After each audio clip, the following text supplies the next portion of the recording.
a 2015 American coming-of-age comedy drama film. Dope was written and directed by Rick Famuyiwa and produced by Forrest Whitaker. It stars Shameik Moore, Tony Revolori, Kiersey Clemons, Kimberly Elise, Chanel Iman, Tigga, Blake Anderson, Zoë Kravitz, and A$AP Rocky in a coming-of-age film about one young man's struggle with life, love, and drugs. And drugs. And their obsession with 90s hip-hop. In this film that we actually did review very early in the mission, like in our first 10 episodes. Yeah, I know. But this is the first time on YouTube and the first time with our good friend N. Stephen Harris, who suggested this film for us to review. Steve, what have you to say of Dope? I forgot to watch it. No, I was joking.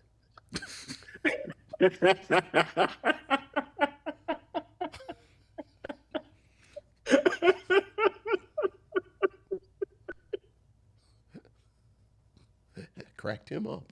I see. Okay. No, I thought it was a wholesome movie about a young man growing up. I mean, his friends were cool. He kind of was me, but not. I didn't grow up in a black neighborhood though. Oh, okay, okay. I was into comics, but I was into comics. I was in the martial arts movie. Everyone's in martial arts movies though, but at the time.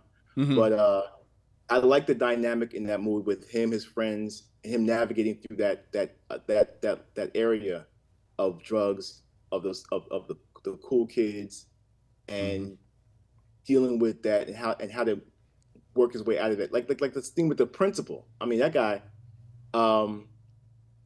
It was like that guy right there stuck out to me because it's like at one point he's like, "Yo, you could do better," but then on the other hand, he's like, "You think you're getting Harvard coming from here?" I'm like, "What kind of message is that to the kid?" Yeah. Yeah. But I mean, I like the movie was doing. It had overall it had different types of blackness in there, and it showed different types of blackness from him. And he was cool with these other kids, and the girl was lesbian, and they were all cool, and just it showed how there's different ways blackness can be expressed, and what's the word I'm looking for? Not materialized, but manifested. Oh yeah, yeah. No, but yeah, I mean, it was a great. I like the movie a lot. Oh yeah, I love the hip hop movies. The music references I really like too. Oh, the needle drops are insane. The needle drops are absolutely insane in this film. It's a coming of age film, but sometimes coming of age films can come across as trying to like paint this false image of teenage, growing up. And there certainly is a stylized vision that's being put forth here, with these kids being 90 geeks, the needle drops, there's, like it famously say in movies like this, they get caught out at this party, which gets raided by street gangs, and then hilarity ensues. Yeah. Right. But they fall in the trap of being really tropey, and this didn't be. I mean, it came close to being tropey, but not quite. No, not at all. Not at all. Not at all. It worked within the reality of the world in which it was set. Right. In this neighborhood in Inglewood, California. All of the trappings of that neighborhood were right there, authentically represented. But as you are still living your life, you live your life. Yeah. And things happen, and you find your way through it, through your own perseverance, through humor, through the community of your friends as well. And with that, there is still poignant moments in this film. There are hilarious moments in this film. I think that the message of the film is it's not a wholesome film. Use the word wholesome. It's not a wholesome film at all. No, But it's real. It's authentic, you know, even in its sending up of some of the tropes get heightened a little bit, but it still feels real, and the acting in this film is like amazing. Not being a big purveyor of follow of hip hop of the last 10, 15 years, I've known the name of A$AP Rocky, but I can't say I know of any song of his. Yeah. So this really was my introduction to the man. He's a pretty good actor. He's a pretty good actor. He's solid. I believed everything coming out of his mouth. And Shameik Moore, Kiersey Clemons, Tony Revolori, they could have taken those three of them and put them in a TV series, and I would have been there for every single episode of the series. Rick Famuyiwa, his direction, the script is sharp. It's pointed, and it has a point of view that is trying to get across. It has a story that it wants to tell. It has a lesson that it wants to impart, but it doesn't want to hit you over the head with it at all. It never talks down to your intelligence. These are things that we said the first time we reviewed this film. And I will say, I said, like, I have the virtual receipts about how much I love this film. This is one of 4 films that I own digitally. Okay. I bought it digitally. I said, I want to own this film because it is that dope. Yeah, as you mentioned, we reviewed this early, and I was listened to our review, and I think it is fascinating how well this film has aged. Like, I'll start with the cast, as you said. This cast, if I had anything that I admired the most about this film, it is the eye of the casting director. Shameik Moore, obviously, his star has risen so much since we reviewed it the first time. Kiersey Clemons is amazing. You mentioned Tony Revolori, who's had a great career. This is my least favorite performance by Zoë Kravitz. Zoë Kravitz leaves me cold in this film, but in the almost 10 years since we talked about it, how she has grown. You mentioned Joey Badass, and we said this when we reviewed it. Not Joey Badass, A$AP Rocky. Like, I wish A$AP Rocky would have acted more. I know he's about to star in Spike Lee's new film with Denzel Washington. And I guess having babies with Rihanna and being a billionaire is good work if you can get it. But I got it. But he really does have this wonderful presence. I loved Quincy Brown in this film, and I wish he had done more acting. But as you said, this cast is great. I'm actually also you didn't even touch on your man. Well, Roger Gouverneur Smith. There you go. Roger Gouverneur Smith can do no wrong. There you go. And any film that kind of has him, which kind of speaks to the part that I remain, I won't say skeptical, but this is the part that gives me pause. The whole part of the film with the drug plot, I honestly feel like the cast is so strong. The sense of place is so strong. I almost didn't need that. Like, I understand as the plot engine and everything, but I just love these characters. I love this environment. I love just the coming of age aspect of it. That when it came time for we got to get rid of the drugs, there was a part of me that was like, oh, I kind of enjoyed the rest of it. Yeah. And, I will say, I think one of the more fascinating things to Stephen's point about this depiction of these different types of blackness, I think one of the great things that has happened in the past decade, or in the case of, since this film was made, is the mainstreaming of blurred culture, the mainstreaming of different, like this character, Malcolm, I think, would have a much smoother time. Oh, yeah. Finding his tribe in 2025, which in a lot of ways it kind of lends this film this prescience, like, this is what is to come. But to be fair, but those are very nitpicky things. Right. Like the two of you, I really love this film. Right. But to be fair, he did find his tribe because he had his two friends. No. But his tribe would be so much bigger. Right, exactly. It would be bigger because, one of the things that this film points out, what makes them a geek is because they ride skateboards. They love manga comics. Mm-hmm. Manga comics weren't so much like everywhere. Right. At that moment in 2015, they were still there, but you still had to kind of like find them. Right. But now manga is like, that's what sells. Right. Right. Anime is everywhere. Look, we said it at the time, that wonderful exchange where the bully talks about his Jordans and says, "Oh, you got threes."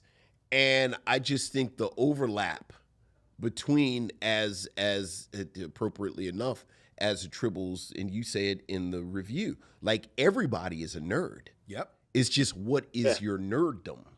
Yeah. And I think the overlap and the bleed through has expanded so much since 2015. There you go. That, Dope is fantastic. It is. Yeah, Dope is fantastic.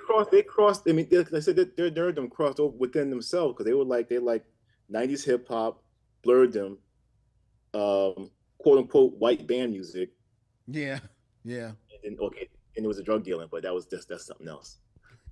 Vince Staples shows up.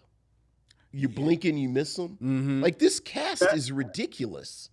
Who shows up? Oh, Vince Staples. Yeah, right. I didn't know that. Yeah, Vince right. Staples. He's one of Dom's crew. And I forgot that Lakeith Stanfield was in the movie. Lakeith Stanfield, right? I forgot he was in the film. I got Lakeith Stanfield, but it was Keith Stansfield. Right. He was the love wasn't there that time in this movie, in the casting, in the casting name. Okay, thank you. I did not know that. And that's Look at doing some research. Thank you. There you go. You're like, my job is done. I've done what I came to do. Yeah, I was looking at the cast. Keith, I said, I guess as he got comfortable, this is my speculation. As he got comfortable, his name got bigger. He said, "Yo, I'm going with my original name, Lakeith. If that's his original name, Lakeith." Which probably is. If someone told Lakeith was too black and it's too Keith. It probably is. Yeah, most certainly. The one thing I didn't remember about this film, watching it again, and I'm glad they lose it. Forrest Whitaker is the narrator in the beginning of the film. Yeah. And he narrates for a little bit and then he's gone. Yeah. Right? And I'm glad that he is gone. To be fair, he's not there long, so I didn't even miss him. I think it's only because I noticed, now I'm noticing his name's in the credit and he's the narrator. Oh, I hear that is Forrest Whitaker. Yeah, I haven't heard Forrest Whitaker in a minute. Right. And like you said, when you think about the film, you forget that he was there. Yeah. You totally forget him. And to your point about the whole drug angle of this thing, that more or less is just like the MacGuffin of the movie. Yeah, absolutely. It's the plot engine. But I think the movie itself gets a little bit lost in the camaraderie and the friendship and the laissez-faire, the nature of the plot, because I also think that you lose a little bit of, there's this hint of a romance between Malcolm and Nakia, I think is Zoë Kravitz character. there's a hint of a romance there that kind of gets lost as well. But see, I think that's because Zoë Kravitz is not that strong of an actress. Like, that's actually what I'm talking about. Like she was very much giving off, oh, let me try my hand at acting. Did she? Maybe. She definitely is not as strong as everybody else here. But I felt that she was supposed to be giving like this presence, almost as if she's like supposed to be what we all collectively see her mother, Lisa Bonet, right? Like this. But you gotta have that, like. So she didn't. Right. Maybe. I didn't. Because I actually 100% agree with you, and I think when you look at that early part of Zoë Kravitz's career, I think that's 100% what she was going for. But I maintain she never had that Lisa Bonet pop. Fair. Intrinsically. Fair. Which then she kind of grew into actually acting. Yes. And certainly for the past 5-6 years, every time I see Zoë Kravitz now, I'm like, okay, all right. Yeah.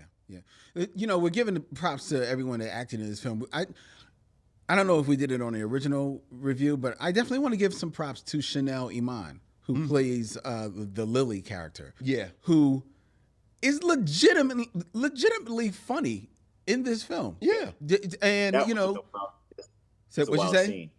That's a whole wild. Yeah, she is. She's a great. She's wild. Mm-hmm. She's wild.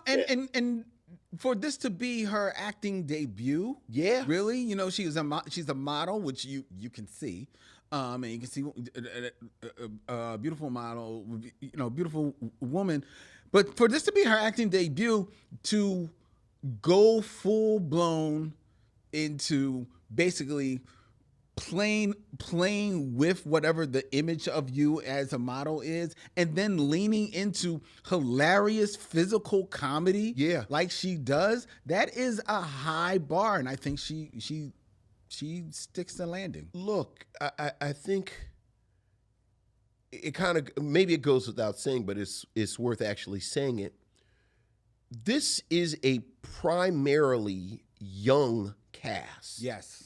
And as you just said, a lot of these actors, this is very early in their careers. Mm-hmm. It is really a testament to the direction of the film that these performances were drawn out. Mm-hmm. So, the Lily character, you're talking about the Lily character, again, character to character to character. I mean, Shameik Moore is I don't think he has worked that much by this point. No. Like, he's a working actor, and then, we named them off. Kiersey Clemons, A$AP Rocky, Quincy Brown, Tony Revolori. Like, they're all really young actors, and they all give really good performances. Mm-hmm. Yes, they do. So. Yeah, that part. Now, with the dynamic between Shameik Moore's character and Zoe, is just that dynamic within the movie's context. I just can relate to that a few times in my high school comings up, and my first 2 years of college too, of having a girl interested in me, but she has a boyfriend or someone she's seeing, but she's going to hang out with me, but just to keep me around, like just in case, break. Yeah, you're to break glass. Right. You're coming off the bench. Yeah. So I kind of relate to that in my young, when I was younger, either high school and my first couple years of college. Because his second couple of years of college, yeah, he had figured it out. He figured that out. Listen, I had flashes of brilliance before that too, but it wasn't consistent. That's when she became my break glass. We also mention as comic book geeks that this is part of the Famuyiwa of the Famuyiwa universe. Yes, because this crosses over with his other great film, The Wood, where the character who plays the security guard was the older brother in The Wood. Yeah. I think I did see that, but it was a while ago, so I'm not. I definitely, if I saw, I don't remember it. Yeah. When did Wood come out? Early 2000s. Mm-hmm. Mm-hmm. Mm-hmm. Another fantastic coming of age film. Right, that's Stacy, the school security guard, reprising his character from The Wood, played by DeAndre Bonds. Yeah, DeAndre Bonds. DeAndre Bonds. That's another person we would have loved to see more of. Yeah, you know. Yeah, because it's like these two films. He's Get on a Bus. He's in Get on the Bus. He's in Tales from the Hood. Mm-hmm. What character is he from Get on the Bus? He's the son. He's the son who's in handcuffs. Oh, wow. Okay, I see. I can see it. I see it. Yeah. Wow. Yeah, would have loved to see him. See, that would have been fun if he was that character. Yeah, he was. And then, because that's in my head canon, right? He's that character, right? Because he's shaking when the devil gets him. That's where he is in my head. He had a permanent scowl in Get on the Bus. Oh yes, he did. Yes, he did. In his defense, because I'm smooth. He was in handcuffs. Would you call me smooth? And he was in handcuffs because his father put him in handcuffs, right? His father, because he was on probation, and that was part of the deal that he had. That was part of. I thought his father added that to that part. But okay. No. It's part of the deal so that he could get on the bus. Yeah. Oh, okay. Yeah. So, Steve, would you recommend that people see Dope? Absolutely. Please go see it. What about you, Vincent? I would. I think it's a wonderful coming of age movie. Mm-hmm. I think it's funny. The past couple of weeks, you and I have been talking. It's been all the rage, the Netflix series Forever. Mm-hmm. And I think this is very much one of the spiritual forefathers of this depiction of Black teenagers kind of moving through life.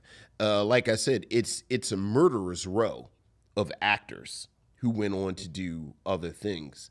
And it is always a delight to see my beloved Roger Gouverneur Smith in a meaty role. I know. So yeah, absolutely, yeah. You know, been a fan. And your beloved Kimberly Elise. And my beloved, not enough Kimberly Elise. I know. Not enough Kimberly Elise. She was his mother, right? Yeah. You know, you mostly see her on the bus. You know, working. I know. But yeah. And he put his mom in danger, man. Look. By putting the phone on the bus. Yeah, that's real talk. Yeah. That is real. And shout out to was it the Diddy character for slapping the white guy every time he said the N-word. Yes. And would you recommend it? I would definitely recommend Dope. I would. It's funny you talk about how this is Forever is kind of like, this is like like an antecedent to that. Having just watched Just One of Those Days, the Keke Palmer and SZA film, and a lot of people talking about how that film had a lot of the vibe of like Friday in it. I actually think there's more of Friday here in Dope. When I was watching this, and it's a far superior film, sure, and Just One of Those Days. But yes, I would definitely recommend seeing Dope. If for no other reason, like you said, it's a murderer's row of actors. It's funny. It's a coming of age story, and you pointed out, it ages so well. It's 2015, and you know it's regarded as one of the first films to kind of like give any type of true credence to the whole idea of Bitcoins and cryptocurrency and everything like that. And I think having these kids ride around in bikes and loving 90s hip hop kind of, you know, grounds it so that it doesn't feel like it's set in 2015. It feels a little bit timeless because of that. Yeah. Look, I think good time. I think it's fair to say the biggest role Shameik Moore has had in his career is now the iconic Miles Morales. Yes. But the spirit of Miles Morales is right here. very much in this film. Is right. Yeah. The spirit of those films is actually just in a way, the cutting and everything is beautiful, beautiful. So yes. And the girl that played Diggy, she was also in that Monarch series, Legacy of Monsterverse. Yes, she is. Yes, she is. Yes, she is. Kiersey Clemons. Kiersey Clemons. We are fans of her. Here. We just reviewed The Young Wife with her. So we are Kiersey Clemons here on fans on the Micheaux mission. And she is in Monarch, doing great work in Monarch as well. And one negative thing. I think he is credited. I think as a co-producer is Sean Combs. See, we were almost out. We were gone. We were done. Look, as long as he wasn't on set with no baby oil talking about I need some of the actors to meet me in my trailer, we're good. Yeah, we're good. We're good. Okay. All right. I'm sorry. No, it's no problem. It's okay. It's okay. Problem. I don't think it's okay. You guys don't have that it's okay look on your faces. No, it's fine. It's fine. It is fine. We're not mad. We're just disappointed. Yes. That's all.